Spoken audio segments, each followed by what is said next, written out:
Yo soy la luz del mundo. ¿Cómo están, hermanos? Una alegría de nuevo estar con ustedes. Hoy tenemos el gusto de nuevo estar en sus hogares en este tema número 7. Es decir, que ya hemos caminado con 6 temas y este sería el 7º. Recordarán que lo último que estuvimos fue sobre la acción del Espíritu Santo en la misión de la iglesia. Fue un tema muy bonito. Vamos a hacer pues nuestra oración ahorita para pedir al Espíritu Santo que nos ilumine. En el nombre del Padre, del Hijo y del Espíritu Santo. Amén. Estamos ante ti, Espíritu Santo, reunidos en tu nombre.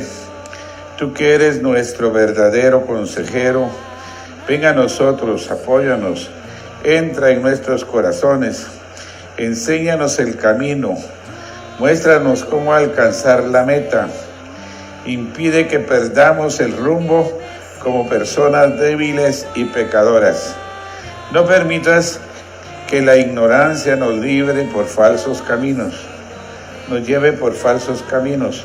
Concédenos el don del discernimiento para que no dejemos que nuestras acciones se guíen por perjuicios y falsas consideraciones. Condúcenos a la unidad en ti para que no nos desviemos del camino de la verdad y la justicia, sino que en nuestro peregrinaje terrenal nos esforcemos por alcanzar la vida eterna. Esto te lo pedimos a ti, que obras en todo tiempo y lugar, en comunión con el Padre y el Hijo, por los siglos de los siglos. Amén. Yo soy la luz del mundo. Pues bien, como les decía, este fue el momento y la oportunidad que tuvimos para pedir discernimiento espiritual, que de eso se trató el tema anterior. Hoy estamos entrando en un tema también muy interesante, descubrir que Jesús me llama a seguirlo, o nos llama a cada uno de nosotros a ser seguidores, discípulos de Jesús, ¿no? Y que como discípulos también tenemos que llegar a ser misioneros de Jesucristo en un proceso de camino que hacemos juntos en la comunidad eclesial de nuestra parroquia.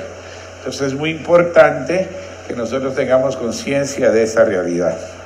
Vamos a hacer una lectura que está tomada del Evangelio de San Lucas en el capítulo 5, versículos del 1 al 11, que dice así. Y es para hablar un poquito sobre cómo el Señor llama a sus discípulos, los hace sus discípulos para que sigan con Él. Y de esta manera también nos ha llamado a nosotros. Vamos a ver si es coincidente o nunca hemos tenido una oportunidad de tener un encuentro así con Jesús. Dice así la palabra de Dios. En una ocasión Jesús estaba a orillas del lago de Genezaret y la gente se agolpaba en torno a él para escuchar la palabra de Dios. Jesús vio 2 barcas que estaban junto a la orilla. Los pescadores habían bajado y estaban lavando las redes. Subió a una de ellas, que era la de Simón, le pidió que la apartara un poco de la orilla y sentándose enseñaba a la gente desde la barca. Cuando Jesús terminó de hablar, le ordenó a Simón: navega hacia el centro del lago y tire sus redes para pescar. Simón le respondió: Señor, no pudimos sacar nada a pesar de que nos cansamos trabajando toda la noche, pero tiraré las redes confiando en tu palabra. Así lo hicieron y recogieron una gran cantidad tan grande de peces que sus redes comenzaban a romperse. Entonces hicieron señas a sus compañeros que estaban en las otras barcas para que fueran a ayudarles. Estos fueron y llenaron las 2 barcas hasta el punto de que casi se hundían. Cuando Simón Pedro vio esto, se postró a los pies de Jesús y le dijo: apártate de mí, Señor, porque soy un pecador. En efecto, porque la pesca tan grande que había realizado, el temor se apoderó de Pedro y de todos los que estaban con él, incluso de Santiago y Juan, los hijos de Zebedeo, que eran compañeros de Simón. Pero Jesús le dijo a Simón: no temas, a partir de ahora serás pescador de hombres. Entonces ellos sacaron las barcas a la orilla y dejándolo todo, los siguieron. Palabra del Señor. Gloria a ti, Señor Jesús. Es decir, que Jesús, ¿qué hizo ahí con estos jóvenes? Eran unos jóvenes prácticamente que estaban empezando su trabajo, su tarea. Trataron de pescar durante toda la noche, no lo lograron. Jesús sube a su barca, predica, ellos lo oyen y al final les dice: tiren las redes para pescar. Es decir, que Jesús se involucra con ellos y en esa realidad les hace ver que Él es capaz de cualquier cosa. Dice que los manda a que tiren sus redes, y cuando han agarrado tantos pescados, ellos se desconciertan porque nunca lo habían hecho y nunca pensaron que iba a ser así. Pedro dice: pues hemos pasado toda la noche, pero porque tú lo dices, vamos a tirar las redes. Era un poco dudoso. Y cuando se dieron cuenta de la cantidad, dice que se llenaron de temor. Es decir, encontrarnos con Dios siempre implica un auténtico y serio temor, de respeto, de entrega a Él, porque nos damos cuenta que Dios, a pesar de ser tan poderoso y tan grandioso, es capaz de acercarse a nosotros y de encontrarse con nosotros. Y esta es la experiencia que marca la vida de los apóstoles, que dejándolo todo, dice, porque el Señor les dijo: no tengan miedo del susto que tenían ellos y de ver cuánta cantidad de peces habían agarrado. Entonces Jesús les dijo: no tengan miedo, de hoy en adelante serán pescador de hombres. Es decir, que el Señor llama, el Señor elige y el Señor decide qué va a hacer con nosotros. A ellos los pone ahora, no como pescadores siempre para estar en el agua de Galilea, sino que ahora serán pescadores de almas para llevar esta buena nueva de Jesucristo a muchas personas. Dios a nosotros nos llama de esa manera, y muchos de nosotros quizá hemos tenido una experiencia de un llamado, de un encuentro. Es importante esta vivencia. Yo me imagino a estos apóstoles hablando sobre esta experiencia de lo que les ha sucedido. Y creo que esto marcó sus vidas. En realidad es el discípulo el que en un momento dado empieza a vivir esta experiencia del encuentro con Dios. Cuando uno se encuentra con Dios, su vida cambia. Empieza primero a creer en Él, a confiar en Él, y empieza a conocerlo más. Se empieza a interesar más por Él. Ese es el discípulo. Empieza a tener confianza. Y esto es lo primero que el Señor nos pide a nosotros también cuando nos encontramos con Jesús. El encuentro con Jesús nos pide que confiemos en Él y que creamos en Él. Y aunque no lo conozcamos totalmente o no sepamos toda su doctrina, sin embargo, Jesús nos pide confianza y fe para que conforme vayamos conociéndolo y descubriéndolo, descubramos de verdad la riqueza que tiene el seguirlo a Él. Y en ese sentido, nosotros empezamos a ser pues discípulos. Es decir, que creo que es importante pues descubrir este sentido del discipulado. Es una persona en la vida cristiana de nosotros que conoce a Cristo, que confía en Cristo, que empieza a conocer su vida y a seguirlo, y a tratar de imitarlo, a tratar de comprender sus mensajes, a asumirlos y hacer parte de su vida todas estas enseñanzas que nos va dando, que para nosotros son esa buena nueva de Jesucristo que nos trajo para que nosotros supiésemos cómo ser verdaderos discípulos de Él. Y creo que esta es una tarea que todos tenemos que ir haciendo poco a poco, ¿no? Aceptar su doctrina, profundizar en ella, hacerla parte de mi vida y dar testimonio de ella a los demás. Si nosotros logramos esto, hemos llegado a ser unos verdaderos discípulos de Jesucristo resucitado, que es la tarea que tendríamos que tener.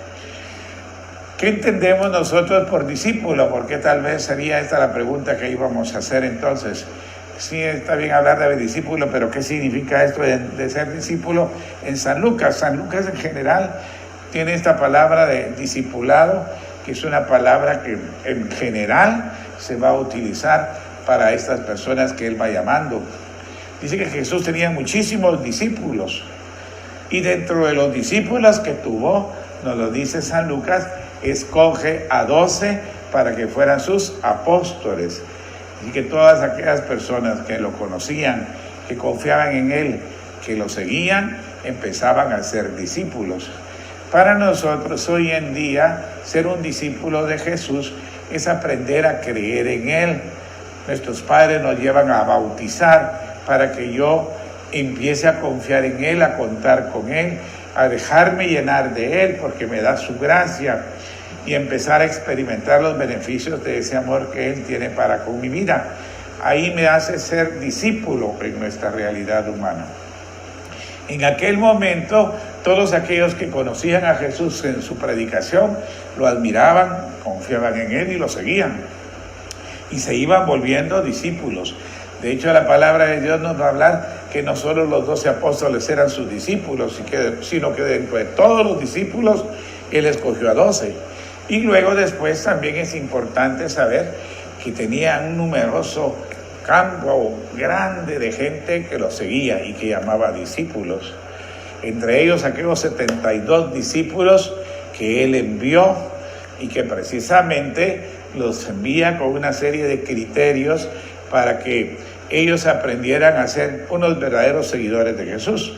Hoy en día también la iglesia nos enseña a nosotros la doctrina y las cosas que tenemos que aprender a vivir para ser discípulos de Jesús, para demostrar que realmente Jesús es en el que confío, en el que creo, al que sigo y en el que espero. Yo creo que estas son cosas que nosotros tenemos que reconocer, que escucho su palabra, que la acepto, que la pongo en práctica. Son cosas que nosotros como discípulos tenemos que hacer. Pues esto es lo que como discípulos en general podemos entender, tanto en San Lucas, que toma esta palabra tan genérica para hacernos ver que todos somos parte de ese discipulado.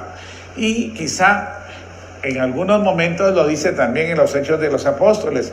Habla a los que son discípulos, les dice queridos hermanos. Y de hecho ese es un apelativo que nosotros utilizamos en las celebraciones eucarísticas. Entonces decimos queridos hermanos, es una manera de decir los discípulos de Jesús que están unidos a este proyecto de Jesús. Así que qué importante tener conciencia de esta realidad, ¿no? Había algunas expresiones muy concretas con las que Jesús pues invitaba a seguirlo a él. Cuando iba con sus discípulos decía: si alguno viene a mí y no me ama más que a su padre o a su madre o a sus hijos, no puede ser mi discípulo. Es una expresión. Jesús en este sentido les quería pedir de una manera concreta ese espíritu con que teníamos nosotros que dejar cosas para seguirlo a él.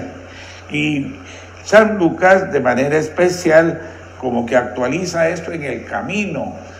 San Lucas, que está enseñándonos el camino, nos lo dice con otras expresiones para que nosotros también entendamos eso.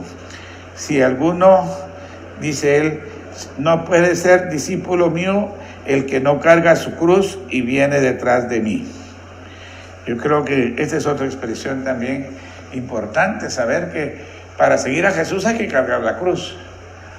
Jesús no es solo un personaje agradable, un príncipe, un rey glorioso. No, Jesús es alguien que aprendió a cargar la cruz y a morirla, a morir en ella y a estar dispuesto a dar la vida por nosotros.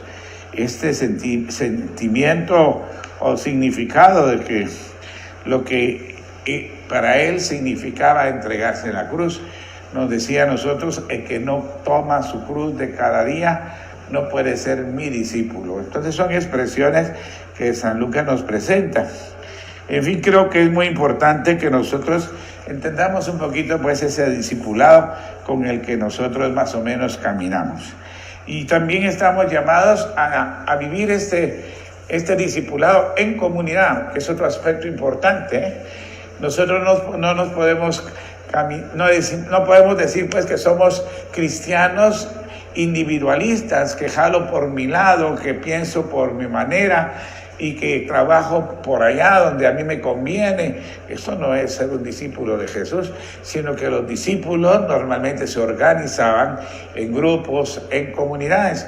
En nuestra iglesia tenemos algunas estructuras, entre ellas la más conocida para todos nosotros es la parroquia, que es una extensión grande de gente que de alguna manera se organiza y se estructura en pastorales y pequeñas comunidades para que las personas se conozcan, aprendan a convivir, para que aprendan a crecer juntas como buenos cristianos, para que uno tenga identidad y pertenencia a la iglesia, porque muchas veces la gente no se siente ni perteneciente a la iglesia católica porque anda por todos lados, y cuando uno le dice, ¿y a qué iglesia va usted?, no sabe. Viven ese espíritu de masificación que el mundo nos da, y en esa masificación caemos en el individualismo, cada quien sálvese como pueda, y entonces eso no es propio del cristiano.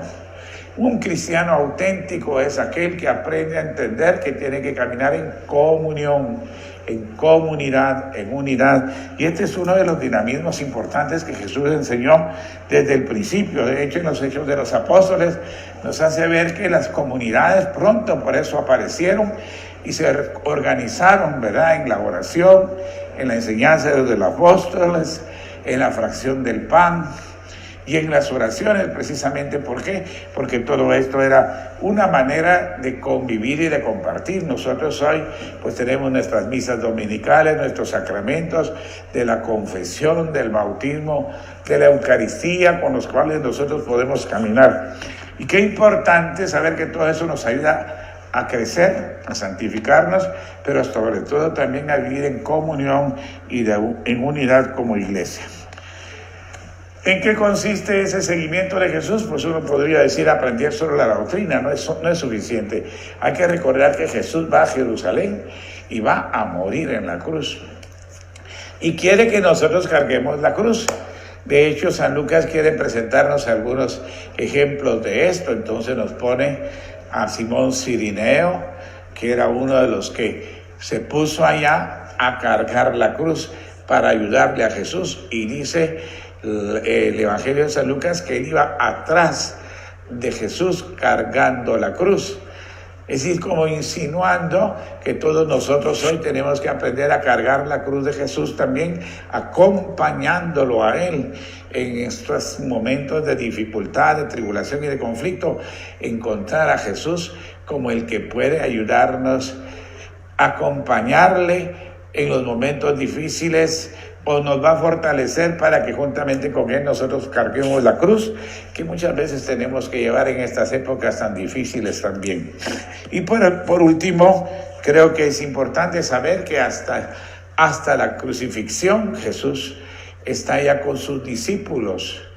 El Evangelio de San Lucas tiene ese detalle que nos habla de que había una serie de amigos, discípulos, una palabra amplia, para decirnos que ahí estaban todos cerca de la cruz, entre ellos San Juan, que entonces en ese momento Jesús se dirige a Juan para decirle, madre, a Juan, hijo, ahí tenías a tu madre, madre, ahí tienes a tu hijo, y hacer que María fuese para nosotros la madre de la iglesia, de todos los cristianos creyentes en la fe.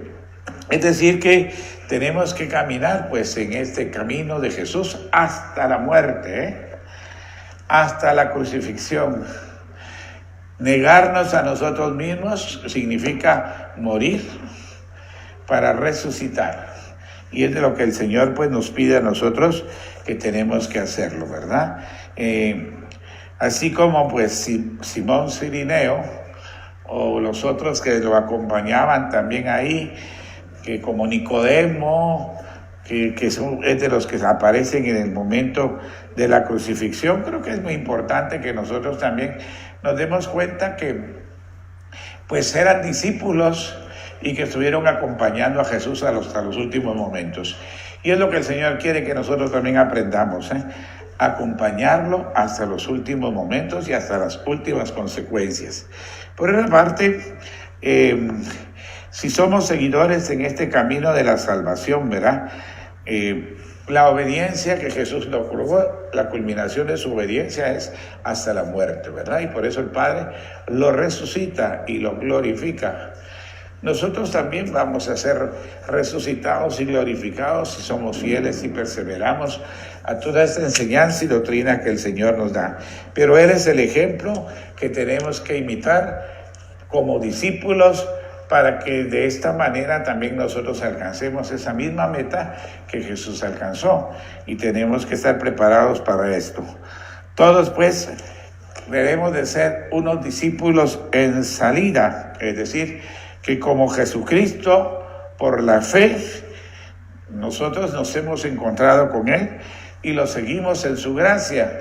En el bautismo hemos recibido la gracia y la gracia nos ilumina y podemos transmitir ese tesoro ahora de consecuencia para que todos nosotros podamos de una manera muy especial vivir esa experiencia pues del encuentro.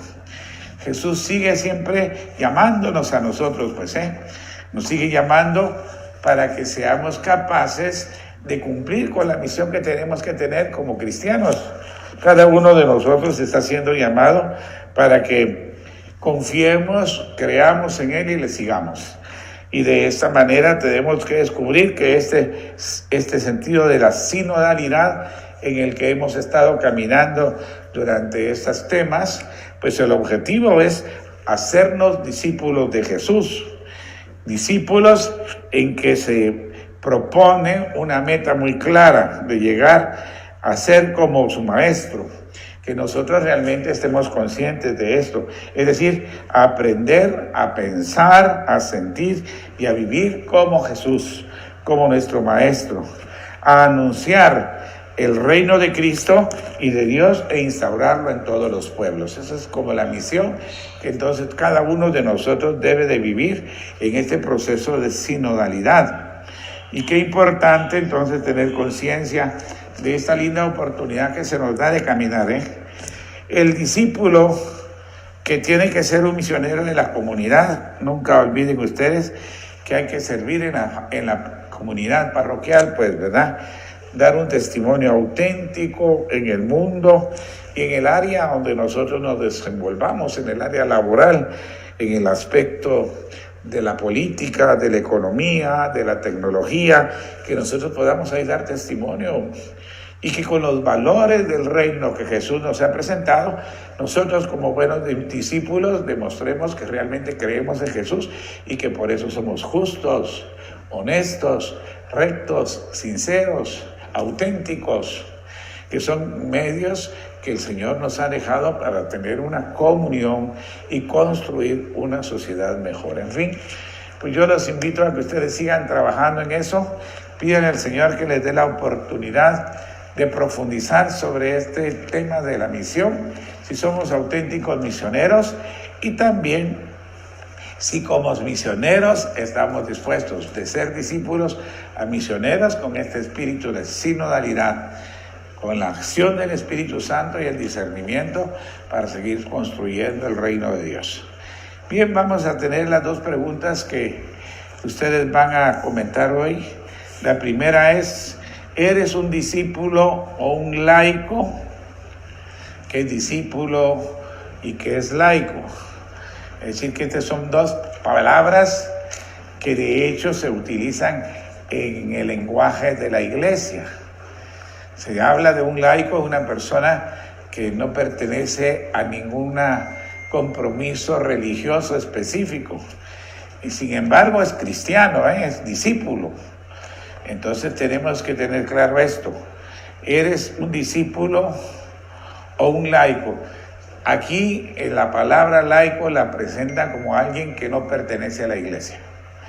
Y la segunda describe 3 características de un discípulo negativas y 3 positivas para contrarrestar y ponerlas en su sector pastoral como comisión o servicio. Esas son las 2 preguntas que nos han dado, entonces veamos cuáles son nuestras cualidades positivas o nuestros clavos negativos, porque todos tenemos. y ojalá que seamos humildes para aceptarlos y mejor si los trabajamos para crecer y cambiar. Que Dios los bendiga y que sigan para adelante. Vamos a terminar con nuestra oración. Te damos gracias, Señor, por todos los beneficios que hemos recibido de tu generosidad. A ti que vives y reinas por los siglos de los siglos. Amén. El Señor esté con ustedes y con su Espíritu. Y que la bendición de Dios Todopoderoso, Padre, Hijo y Espíritu Santo, les acompañe siempre. Amén. Que Dios los bendiga y hasta pronto.